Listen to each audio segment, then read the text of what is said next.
Saudaraku, pedagang mengeluhkan harga gas LPG 3 kg yang sudah mencapai Rp35.000 hingga Rp38.000 per tabungnya. Kenaikan ini dirasakan terutama sepekan menjelang Idul Adha lalu dan masih terus berlanjut hingga saat ini.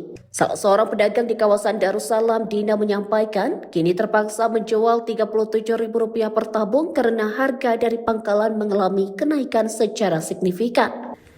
Menurutnya, kenaikan ini dipengaruhi naiknya harga gas 5,5 kg dan 12 kg non-subsidi di pasaran. Dikatakan, tingginya permintaan terhadap gas melon dipengaruhi oleh masyarakat yang sebenarnya mampu secara ekonomi namun tetap mengambil LPG subsidi.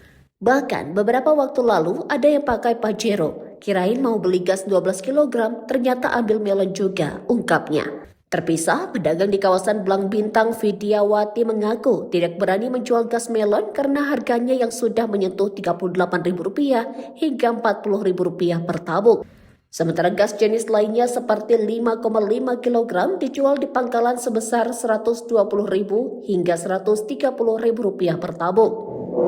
Kemudian gas 12 kg berada di kisaran Rp210.000 hingga Rp240.000 per tabung. Salah satu pengawas SPBU Jelingke, M. Yusuf A, mengatakan sejauh ini tidak terjadi kelangkaan stok untuk gas jenis non-subsidi di pangkalannya. Meski demikian terdapat penyesuaian harga mengikuti pemerintah beberapa bulan lalu.